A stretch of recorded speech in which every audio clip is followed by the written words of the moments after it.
د ایران لخوا د 260 افغانانو ډله ایزې وژنې خلاف د پښتون ژغورنې غورځنګ مهم اقدام.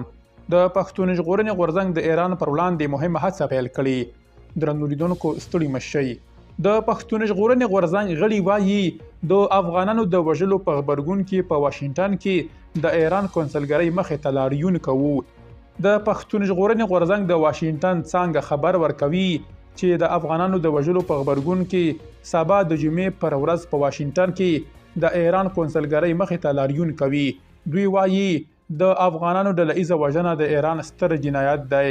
د امریکا په پلازمینه واشنګټن کې د پښتون ژغورنې غورځنګ څانګه ډیروي چې د ایرانیو پولیسو له لوري د افغانانو د وژلو په غبرګون کې سبا د جمعې پر ورځ چې د ایرانیو پولیسو له لوري د افغانانو د وژلو په غبرګون کې سبا د جمعې پر ورځ په واشنګټن کې د ایران کونسلګرۍ مخې ته لاریون کوي او پر نړیوالو غږ کوي چې پر افغانانو د ایران وروستی ستر جنایت دی بې پوښتنې نه پرېږدي.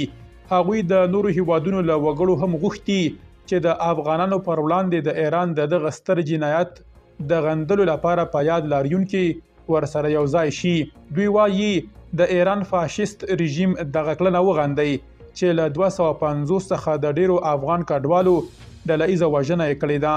د راپورونو له مخې د ایران پولیسو وړمه شپه د ایران او پاکستان پر ګډه پوله پر هغو افغانانو مخامخ ډزې کړي دي چې هغوی غوښتل ایران ته واوړي. د حالوش په نوم د بشري حقوقو یوې ټولنې مسؤلانو ویلي چې په دغه پیښه کې ایرانیو پولیسو شاوخوا 300 افغانان په نښه کړي چې له ډلې یې 260 وژل شوي او یو شمېر ټپیان شوي. ایران لا دغه پیښه رد کړې خو د اسلامي امارت چارواکي وایي چې په دې برخه کې څېړنې کوي او وروسته به خپل تصمیم په دې اړه په ډاګه کړي. درنو لیدونکو له ملتیا مو مننه.